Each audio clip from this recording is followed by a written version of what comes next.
사실 진짜 걱정은 솔직히 하이닉스도 크게 걱정은 안 되거든요. 네. 엔비디아가 찾는 회사가 이제 됐으니까 예, 삼성전자를 어떻게 할 것인가. 맞습니다. 참 안타깝네요. 제가 봐도. 제가 이제 우리 기업들 작년 실적을 한번 다 집계해 보니까 삼성전자가 TSMC보다 R&D 비용도 훨씬 많이 쓰고 있고, 예. 그다음에 하이닉스, TSMC 대비 그들의 메모리 반도체 매출액, 하이닉스의, 그리고 TSMC의 전사 매출액 대비 캐펙스가 삼성이 훨씬 많아요. TSMC가 한 40%면 삼성은 파운드리는 한 70%에서 90%고 네네네네. 메모리 같은 경우에다 하이닉스가 20%면 삼성은 한 50% 되거든요. 네. 그러니까 삼성전자가 설비 투자는 경쟁 기업인 하이닉스, TSMC보다 훨씬 많이 하고 그다음에 R&D는 TSMC의 뭐 한 3배 가까이 하고 매출액 대비. 네. 근데 제품이 지금 로직 파운드리가 더 문제긴 하죠. 지금 연간 뭐 한 8조 가까이 적자가 나고 디램 같은 경우에도 하이닉스보다 마진이 낮고 이거는 사실 뭐 삼성이 돈을 안 써서 결과가 나쁜 게 아니라 비효율적으로 써서 그런 거거든요. 그렇죠. 돈을 안 써서 나온 결과가 아니라 돈을 더 쓰고 지금 결과가 안 나온 거기 때문에 그러니까요. 그래서 저는 시간이 좀 걸린다는 참. 거죠. 특히 로직 파운드리는 저희가 냉정하게 봐야 되는 게 TSMC가 미국에 공장을 6개를 지어요. 선단 팹을. 네. 그 다음에 대만에 원래는 이제 6개를 짓는 거였는데 이번에 TSMC 실적 발표할 때 대만에 앞으로 12개를 짓겠다고 하거든요. TSMC가 작년 4분기 시장 점유율이 67%인 회사가 네. 공장을 미국에 6개, 대만에 12개 지으면 생산 캐파 2배 늘어요. 그렇죠. 그러면 이제 그리고 중국 로컬 기업들이 이렇게 파운드리 회사가 9개가 생겨가지고 네. TSMC도 범용 쪽 그 파운드리 매출은 감소하고 있더라고요. 제가 네. 보니까 선단만 좋지 이런 성숙 공정은 TSMC마저도 매출이 줄고 있기 때문에 삼성 로직 파운드리는 상당히 어떻게 보면 양쪽이 다 어렵습니다. 선단은 선단대로 성숙은 성숙대로 어렵기 때문에 진퇴양난이 아니라 제가 봤을 때는 좀 하여튼 장기 생존에 상당히 압박이 크다. 그래서 그 부분은 제가 봐도 배제하기 무효할 것 같고요. 결국은 이제 그 부분은 좀 선택과 집중을 해야 될 것 같고. 디램 같은 경우에는 솔직히 뭐 디램 메이커가 뭐 CXMC도 있긴 그렇죠. 하지만 HBM이나 이런 시장이 커지는 속도를 감안하면 삼성전자도 어느 정도 파이를 차지할 수 있을 정도로 예를 들어서 지금 하이닉스 마이크론이 설비 투자를 하지만 엔비디아 말대로 정말 1테라 다는 시대가 오면 그것도 얼마 안 남았어요. 네. 2027년 말에 1테라 HBM에서 한 제품이 누비는 울트라가 나오는 시점에는 지금처럼 투자해가지고는 또 공급 부족이에요. 네. 그러니까 삼성전자가 어느 정도 파이를 차지할 확률은 있는데 그러기 위해서는 이제 성능이나 기술이 경쟁사 정도로 좀 빨리 업그레이드가 돼야 되는데 일단 그때까지는 좀 시간이 필요할 것 같습니다. 그것도 한번 여쭤볼게요. HBM 같은 경우에 어쨌거나 좀 이제 스타트도 늦었고 성과도 늦게 한 상태인데 그러면 파운드리에서라도 좀 전사적으로 힘을 싣고 여기서 좀 역전을 해야 되지 않겠냐라는 얘기도 없진 않았었는데 네. 앞에 설명 들어보면 이것도 요원하네요. 상당히 이제 강을 지났죠. 예, 이제 이 게임이 끝난 것 같습니다. 선단 공정에서 삼성이 이제 일부 이제 수주를 받아서 뭐 좀 부활할 수도 있지만 선단 공정이 한정되어 있는 거예요. 성숙 공정은 TSMC도 매출이 주는데 네. 어떻게 삼성 성숙이 괜찮겠습니까? 그런 이제 불가능의 영역으로 온 것 같고요. 중국 기업들이 진흙탕을 만들어 버렸고요. 선단은 어차피 EUV가 없으니 네. 중국 기업의 도전은 제한적인 거고. 네. TSMC가 선단 투자를 너무 많이 하지만 그래도 TSMC한테만 쓰지는 않을 거예요. 이제 그 시장을 삼성이 잘 개척하는 게 지금은 더 필요한 것 같고. 근데 그게 고객 만난다고 해서 바로 매출 나오지 않거든요. 파운드리는 3년 걸립니다. 네. 그래서 저희가 한 2028년은 돼야 다시 조금 가지성이 보일 것 같고, 그전에는 이제 삼성 DS 사업부의 이익을 깎아먹는 역할을 계속 뭐 로직 파운드리 좀 할 것 같아요. 네. 그러면 저 다른 방송에서 예. 다른 분과 이제 반도체 예. 얘기를 하다가 삼성전자 모멘텀 좀 얘기해 주세요 했더니 주주환원 정책만 얘기하다 예. 끝났거든요. 예. 그러면 센터장님께서 보시기에도 삼성전자의 모멘텀 좀 말해주세요 하면 어떤 포인트 두시겠어요? 일단 저는 뭐 밸류에이션 매력, 그리고 주주환원도 어차피 밸류에이션 매력을 만드는 포인트니까. 네. 어차피 토탈 리턴에는 주가와 주주환원이 같이 있는 거니까. 네. 그래서 뭐 밸류에이션 매력이 주가의 포인트고요. 두 번째 주주환원이 있으니까 네. 그거만큼 뭐 플레이하는 거는 괜찮은 것 같고요. 뭐. 근데 밸류에이션 매력이 주가를 반등시킬 수는 있는데 예. 상승시키기에는 역부족이지 않습니까? 그러니까 저는 박스권으로 보는 거죠. 뭐 시장에서는 뭐 이제 삼성전자 다시 살아난다는데 이 범용 가격 오르는 것도 어떻게 보면 뭐 1분기에 중국에서 이구안신 때문에 스마트폰 수요가 좋았고 맞아요. 그다음에 관세 오기 전에 미리 또 구매하는 수요도 있었고 네. 이것 때문에 범용이 오른 건데 이거는 지속성은 없잖아요. 범용 가격은 그래서 저는 다시 또 4분기에는 하락할 가능성이 크다고 보거든요. 그래서 뭐 그러면 이거는 결과적으로 범용 오르기 전에 샀다가 범용 오를 때 팔고 나올 트레이딩 주식인 거죠. HBM의 변화가 없다면 네. 그러면 이제 트레이딩 할 만한 이유가 뭐가 있냐를 보면 기본 밸류는 저렴하기 때문에 그쵸. 트레이딩의 논리도 네. 붙는 건데 기본 밸류가 비싸면 트레이딩 논리도 아예 접근 자체도 안 그렇죠. 되는 거죠. 근데 삼성은 어쨌든 5만 원 초반 가면 PBR 0.9배니까 네. 그때 가격은 뭐 그리고 기본적으로 적자난 회사도 아니고 어느 정도 ROE도 나오는데 PBR 0.9배가 역사적 평균 대비 아주 낮은 레벨이기 때문에 그리고 자사주도 사서 소각까지 하니까 네. 수급적인 효과도 있는 거죠. 그래서 삼성전자에 대한 저점에서의 트레이딩 전략에 대해서는 뭐 자시할 필요는 없다. 절대 포기하지 말고 그건 또 그대로 취하고 다만 뭐 6만 원 후반 넘어가면 바이앤홀드하기는 아직 그 디램의 본원적 경쟁력 확인이 필요하다. 저는 그렇게 말씀드리고 싶습니다. 좀 들어보면 씁쓸하기도 하고 밸류 매력과 주주 환원 정책으로 저밸류는 가는데 박스권을 돌파하기에는 여전히 좀 시간은 예. 좀 필요해 보인다라고 예. 얘기를 해주셨고 오늘 저희 촬영일이 4월 22일인데 또 24일에 SK 하이닉스 실적도 발표되니까 예. 잠깐 실적 체크 좀 하겠습니다.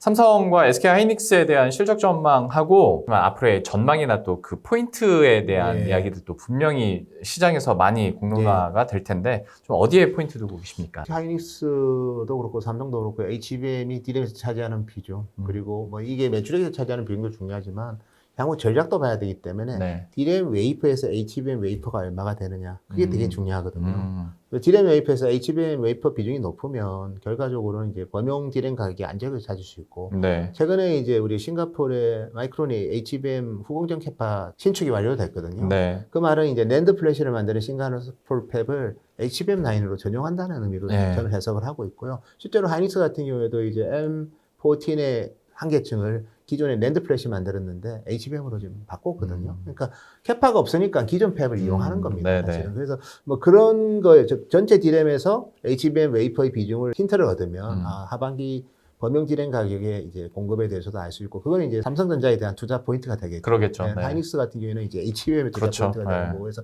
좀 다를 것 같고 저희는 하이닉스는 저희 리포팅은 한 6.6조로 1분기 영업이익 예상을 하는데 그 정도는 충족할 수 있지 않을까 뭐 그 이상 나올 수도 있고요. 그래서 뭐 하이닉스 같은 경우에는 연초만 하더라도 29조 그러니까 작년보다 영업이익 뭐 감소한다고 보는 분도 있었지만 네. 30조 이상의 컨센서스가 형성이 안 됐는데 어쨌든 최근에는 34조까지 올라왔고요. 네. 그리고 물론 관세 때문에 또 이번 실적 이후에 또 변화가 있을 수는 있지만 다 하나 예만 들면 마이크로소프트가 만약에 올해 블랙웨이를 특히 B200 기준으로 한 100만 개 이상 좀 사는 수준이었는데 네. 소프트뱅크가 이번에 스타게이트 프로젝트만 블랙웨일이 소프트뱅크를 모듈로 사거든요. 네. 그게 40만 개예요. 그러니까 곱하기 2를 하면 블랙웨일 2개가 더 붙어 있거든요. 네. 80만 개입니다. 그러니까 마이크로소프트가 뭐 100만 개 살 거를 한 30만 개 지수해도 소프트뱅크가 스타게이트 프로젝트만 해도 그 이상으로 수요가 있기 때문에 그리고 뭐 일본의 소프트뱅크의 자회사인 소프트뱅크 텔코가 지금 일본에 데이터 센터 4개 투자하는데 거기 들어가는 블랙웨일 수요만 해도 10만 개가 넘습니다. 그래서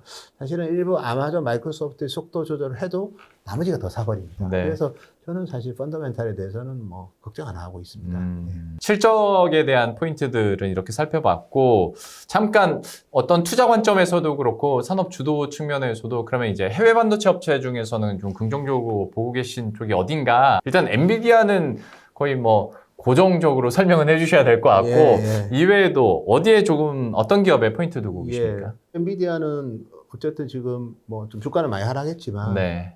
다음 달 실적 발표하고 또 TSMC 실적을 제가 보면 HPC가 한 7% 늘었거든요. 네. 그러니까 엔비디아는 그거보다는 좀 더 좋을 것 같긴 해요. QOQ로 매출 증가폭이.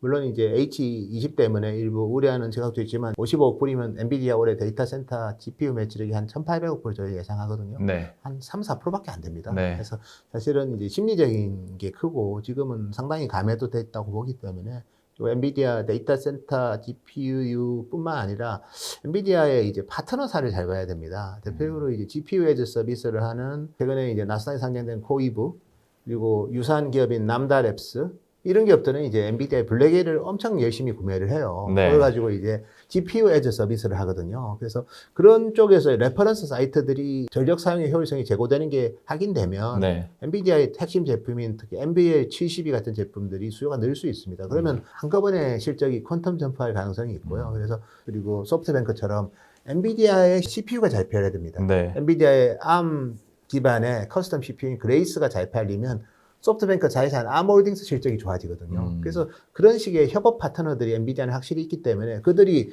투자를 해서 상당한 레퍼런스가 올라가면 빅테크도 뭐 지금 블랙에를 그렇죠. 구매하지만 NVL70이나 아니면 GB200 같은 그런 모듈을 적극적으로 구매할 수 있거든요. 그러면 실적이 한 번에 또 빅점프 해버립니다. 그래서 엔비디아는 그 한 방이 있기 때문에 그 한 방이 없더라도 올해 실적은 기본적으로 좋겠지만 네. 그런 제품이 나오면 이제 실적이 아마 서프라이즈가 나올 수 있기 때문에 좀 주가가 많이 하락은 했지만 펀더멘탈 상의 이슈는 상당히 제한적이다. 그리고 포텐셜이 더 있다는 거죠. 실적이 있어서. 그래서 그런 부분들을 고민해 본다면 여전히 엔비디아는 매력적인 주식이다. 엔비디아 같은 경우에 근데 독특한 게 예. 사실 실적이 어마어마하게 잘 나오고 또 새 제품을 이렇게 예. 공개할 때마다 또 퀀텀 점프가 실제로 주가도 있긴 한데 언젠가부턴가 실적 증가율의 증가가 얼마나 계속 이루어지느냐 말이 좀 이상하긴 예, 합니다만 맞습니다. 예.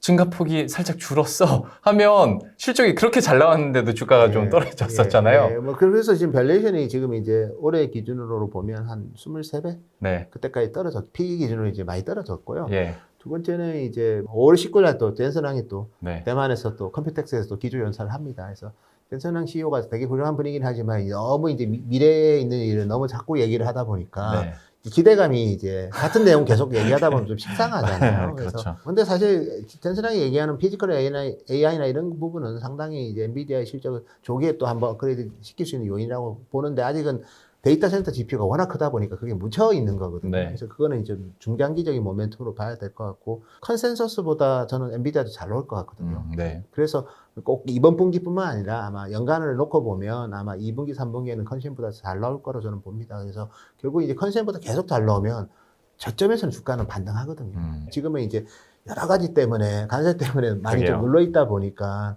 우리가 뭐 혹시나 투자를 줄이는 거 아니냐 했는데 투자를 많이 늘려버리면 그 순간에는 더 많이 저는 레벨업 될 수 있기 때문에 엔비디아는 지금 AI 반도체 중에서는 제일 확실하게 매력적인 종목 아닌가 보고 있습니다. 그러면 엔비디아 오케이 이해했고요. 혹시 다른 기업 저는 뭐 있어요? 계속 추천했던 게 이제 TSMC고 우리가 뭐 브로드컴 같은 경우에도 사실 HBM을 하이닉스로부터 많이 사고 있거든요. 브로드컴이 이제 결국 이제 실적이 레벨업 되는 거는 빅테크 입장에서도 당연히 엔비디아한테만 끌려다니긴 싫고 자기만의 또 커스텀 가속기 구매를 많이 합니다. 저도 최근에 소프트뱅크를 가서 아미랑도 미팅을 했거든요. 일본 가서. 근데 보니까 이미 이제 마이크로소프트, 구글마저도 커스텀 CPU를 이미 작년 10월부터 데이터 센터에 탑재하고 있더라고요. 네. 그래서 그런 커스텀 CPU든 커스텀 가속기든 전부 다 TSMC에서 만들고 그다음에 엔비디아도 100% TSMC고 AMD 그렇고 그래서 저는 TSMC가 뭐 지난주에 실적 발표를 하면서 AI 가속기 매출액이 2배 늘 거라고 1월 달에도 똑같은 얘기를 했거든요. 네. 이번에 또 얘기했습니다. 근데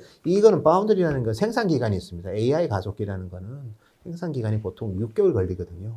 6개월이라는 거는 이미 4월 달에 6개월이면 10월까지 가시성이 보이는 거잖아요. 예. 그래서 근데 10월이면 12월까지도 거의 보이는 겁니다. 그러니까 2배 매출이 는다고 하거든요. AI 가속기가. 그러면 TSMC는 그것만 가지고도 매력적인 기업 아닌가 보고 있습니다.